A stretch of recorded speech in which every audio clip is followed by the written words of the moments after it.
Hello friends, welcome back to Janki coaching classes YouTube channel. तो मैं हूं आपका होस्ट और मेंटर आनंद राज और आज है 9 जुलाई 2023। तो बिहार में शिक्षा जगत से जुड़े हुए क्या कुछ समाचार के अपडेट्स हैं वो सब भी हम लोग देखेंगे। साथ ही साथ कुछ जो है नेशनल लेवल पे एजुकेशन से संबंधित अपडेट्स हैं और कुछ इंटरनेशनल एजुकेशनल कुछ मोटिवेशनल आर्टिकल्स हैं, उसे भी हम लोग इस वीडियो के माध्यम से देखेंगे। तो तब तक जो है आप इस वीडियो को लाइक करके शेयर कर दें। तो चलिए बिना कोई देरी किए हम लोग सीधे वीडियो पे चलते हैं और एक एक करके वो सारे अपडेट्स हम लोग देखते हैं। तो सबसे पहला जो समाचार है, क्या कहता है भास्कर रिसर्च यानी दैनिक भास्कर ने की रिसर्च किया है। क्या कहता है नेशनल ब्यूरो ऑफ इकोनॉमिक की स्टडी में क्या कहता है हमारे टॉप IITian में से 60% विदेश जा रहे, मतलब ब्रेन ड्रेन की समस्या जो है बरकरार है और ऑलमोस्ट अभी भी 60% जो है वो यहाँ से निकल करके डायरेक्ट जो है विदेश, मतलब पढ़ते यहाँ पे हैं लेकिन जॉब और बाकी चीज़ों की तलाश में जो है सीधे यहाँ से जो है विदेश की ओर रुख कर जाते हैं। क्या कहता है टेक माइग्रेशन में 65% की पसंद अमेरिका, 83% ने उच्च शिक्षा व 17% ने जॉब के लिए रुख किया।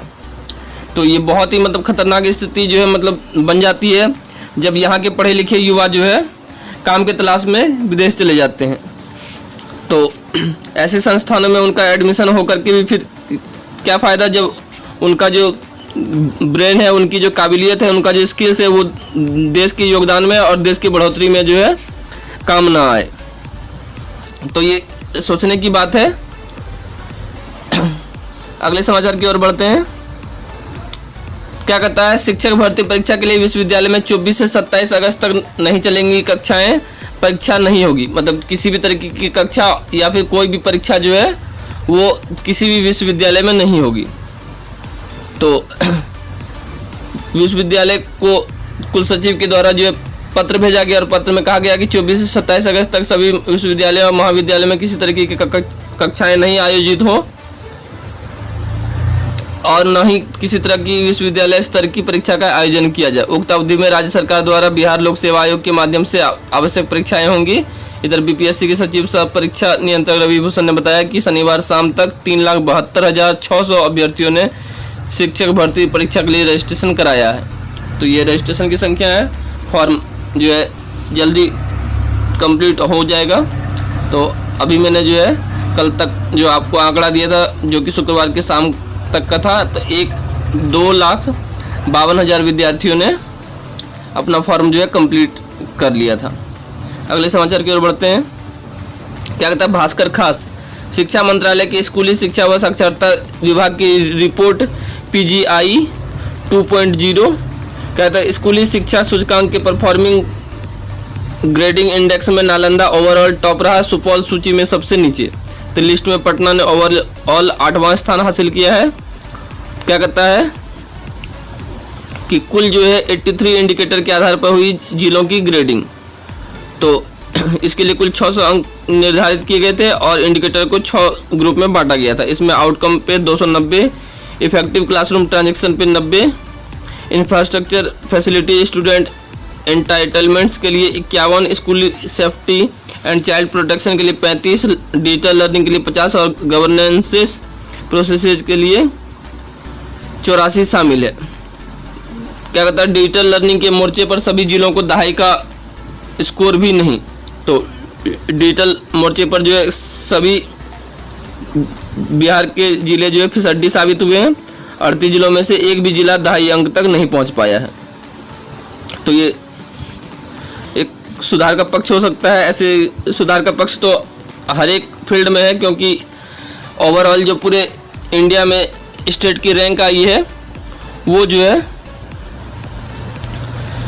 बिहार को बहुत नीचे आकांक्षी ग्रेड 2 में रखा गया है और इसका स्कोर जो है 465 है। मतलब 1000 में से 465 अंक जो है मात्र मिले हैं बिहार को। तो इसमें भी बहुत ज़्यादा सुधार की ज़रूरत है। अगले समाचार की ओर बढ़ते हैं। क्या कहता है स्कूलों में बच्चों को हिंदी अंग्रेजी के अलावा दूसरी भाषाएं सिखाई जाएंगी।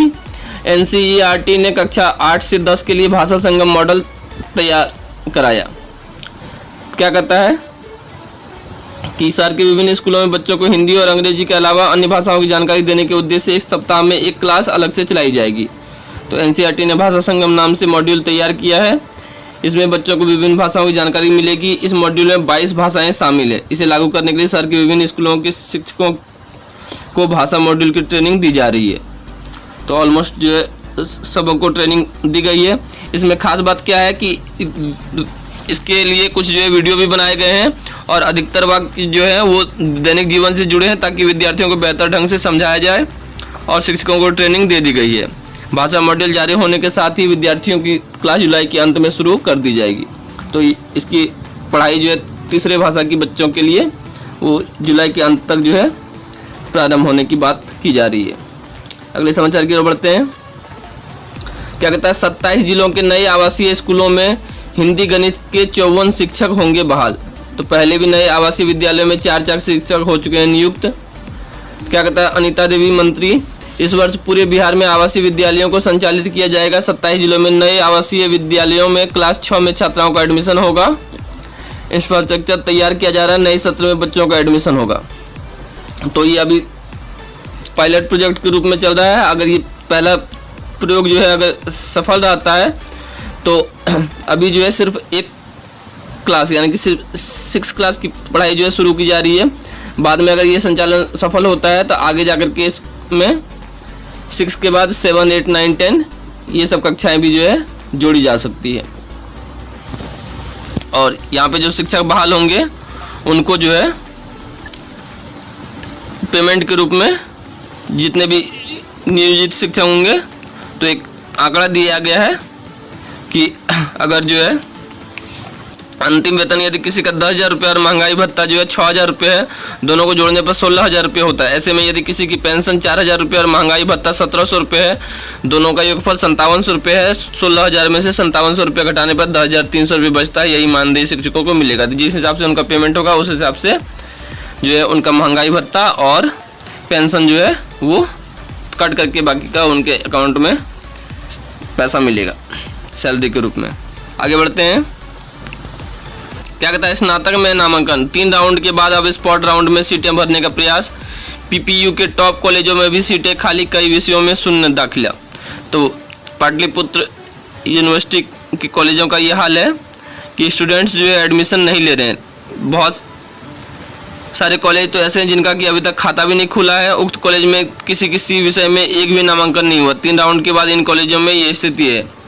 तो विश्वविद्यालय में करीब आधी सीटें खाली और स्पॉट राउंड में नामांकन के लिए दोबारा से आवेदन लिया गया है। 10 जुलाई को मेरिट लिस्ट जारी कर दाखिला शुरू होगा। 13 जुलाई नामांकन की अंतिम तिथि है। तो कुल जो है स्नातक की 1,20,000 सीटें हैं, जिसमें से पहले 3 राउंड के बाद 61,000 सीटें भरी है और स्पॉट राउंड में 18,000 नए आवेदन है। फिर बड़ी संख्या में सीटें खाली रह जाएंगी। क्या कहता है, जो खाली रहने का जो सबसे बड़ा कारण है कि बहुत सारे दूसरी जगहों पे नामांकन हो रहे हैं, तो इस वजह से छात्र इंतजार कर रहे हैं कि अगर वहाँ पे उनका नामांकन नहीं होता तो फिर आकर के यहाँ पे वो अपना एडमिशन कराएंगे। साथ ही साथ जो है यहाँ पर इंफ्रास्ट्रक्चर और प्लेसमेंट का भी सुविधा जो है पाटलिपुत्र यूनिवर्सिटी में नहीं है, इस वजह से भी एडमिशन नहीं लेना चाहते हैं। साथ ही साथ जो है अभी एडमिशन की प्रक्रिया जो है बहुत जल्दी, इन लोगों के हिसाब से बहुत जल्दी जो है लग रहा है, जबकि जो है ऑलमोस्ट जुलाई मतलब 6 महीना जो है साल का पार हो चुका है। तो इस वजह से बच्चे इंतजार कर रहे हैं। और क्या कहता है, ज़्यादातर छात्र पटना में दाखिला लेने की इच्छुक। विश्वविद्यालय के ज़्यादातर जो छात्र हैं वो आसपास पटना से जो आते हैं वो चाहते हैं कि उनका एडमिशन पटना के स्थित किसी कॉलेज में हो जाए, ताकि वो वहाँ पे अपना जो है कॉलेज का पढ़ाई भी कर सके और साथ ही साथ जो है आगे अपना जो भी कंपटीशन वगैरह का प्रिपरेशन करना चाहते हैं तो वो भी पटना में रह करके आसानी से कर सकते हैं। तो इस वजह से एडमिशन नहीं हुआ अभी तक। आगे बढ़ते हैं। क्या कहता है, मदरसा बोर्ड पहली बार मौलवी के 4 स्ट्रीम की होगी परीक्षा, पर कॉमर्स व साइंस में छात्रों की दिलचस्पी नहीं। क्या कहता है, 10 से 15 जुलाई तक परीक्षाएं। कॉमर्स में केवल 0.58%, तो साइंस में 9.50% परीक्षार्थी, सबसे अधिक आर्ट्स में 68%। तो कल से जो ये परीक्षा शुरू हो रही है इसमें जो है 10 परीक्षा केंद्र बदले गए हैं। क्या कहता है, फोकानिया यानी कि 10th और मौलवी यानी इंटर के लिए 10 सेंटर बदले गए हैं। परीक्षार्थियों के एडमिट कार्ड पर सेंटर नंबर लिखा हुआ है। परीक्षा नियंत्रक ने बताया कि पश्चिमी चंपारण के सेंटर नंबर 30 के परीक्षार्थी का केंद्र राजकीय +2 उच्च विद्यालय कुमारबाग किया गया है। सारण, सिवान, अररिया, दरभंगा में भी परीक्षा केंद्र बदले गए हैं। तो जो भी विद्यार्थी हों वो अपने जो है सेंटर की जानकारी प्राप्त कर लें और अपने स्कूल से भी जो है कन्फर्म हो लें या कॉलेज से कन्फर्म हो लें, ताकि जो है इन वक्त पे उन्हें किसी तरीके की परेशानी का सामना न करना पड़े।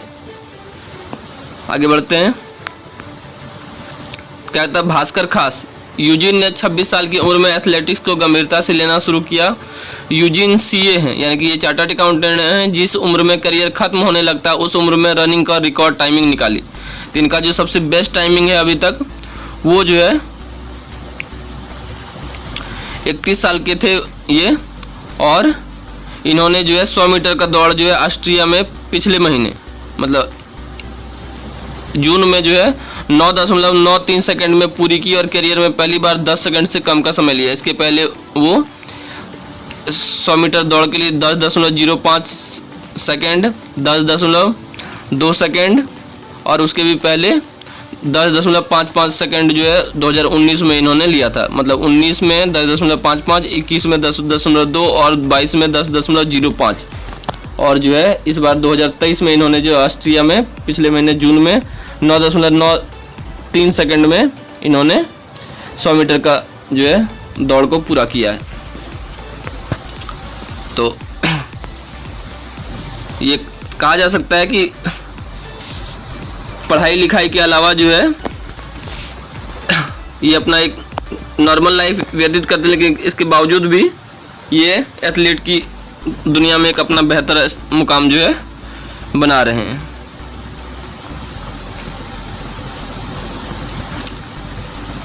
आगे बढ़ते हैं। क्या कहता है स्कूली शिक्षा पर परफॉर्मिंग ग्रेड जारी, पंजाब चंडीगढ़ शिक्षा में सबसे ऊपर फिर महाराष्ट्र। लेकिन क्या कहता है कि 10 पैमानों पर कोई राज्य खरा नहीं उतरा। मतलब कोई भी राज्य को 10 में से 10 अंक जो है नहीं मिले हैं, मतलब 100% अंक नहीं मिले। क्या कहता है नई शिक्षा नीति आने के बाद 21-22 में पीजीआई को फिर से पुनर्गठित किया गया है। हालांकि सभी 10 मानदंडों में किसी भी राज्य को पूरे अंक नहीं मिले हैं। समानता और पहुंच के मामले में दिल्ली ने सबसे अच्छी रैंक पाई है।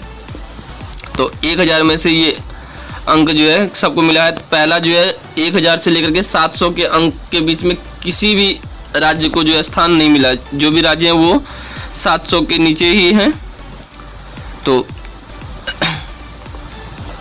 ये जो है शिक्षा में सुधार करने के लिए बहुत बड़ा जो है एक ब्रेक थ्रू कहा जा सकता है, जो कि इस पीजीआई इंडेक्स के आने के बाद जो है पता चला है। तो इस पे बहुत ज़्यादा काम करने की ज़रूरत है। अगले समाचार की ओर बढ़ते हैं। क्या कहता है स्कूल आने के लिए जान जोखिम में डालकर बच्चे कर रहे नाव की सवारी। कोई विकल्प नहीं है, रोज़ की मजबूरी है। तो राघोपुर दियारा क्षेत्र के लोगों के जीवन में कोई बदलाव नहीं हुआ है। तो यहाँ के लोग साल के 6 महीने तो पीपा पुल के सहारे सुरक्षित यात्रा कर लेते हैं, मगर बरसात के दिनों में लगभग 6 माह उन्हें नाव का ही सहारा लेना पड़ता है। तो आप देख सकते हैं इस चित्र के माध्यम से कितनी जो है भयावह स्थिति हो सकती है अगर थोड़ी सी भी जो है नदी में अचानक से तूफान या फिर जो है ऐसा कुछ अगर कोई तेज पानी की लहर जो है आ जाए। तो देख सकते हैं कितने छोटे छोटे बच्चे जो है अपने जान जोखिम पर डाल करके और किसी तरीके से विद्यालय पहुंचते हैं। इनकी सुरक्षा के लिए इनके अभिभावक भी साथ होते हैं बहुत बार, और स्कूल से लाने और ले जाने की जिम्मेवारी जो है उन्हीं की होती है इस पुल के माध्यम से। लेकिन बरसात के टाइम में वो पुल जो है पानी में डूब जाता है, तो उसके बाद जो है इन लोगों को नाव का ही सहारा लेना पड़ता है।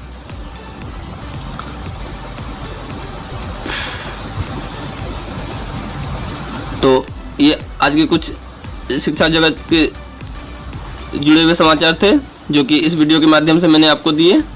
तो आई होप कि ये जानकारी आपके काम की होगी और आपको अच्छी लगी होगी। अगर अच्छी लगी तो वीडियो को लाइक करें, इसे ज़्यादा से ज़्यादा शेयर करें, और अगर आप हमारे चैनल पर नए हैं तो हमारे चैनल को सब्सक्राइब कर लें।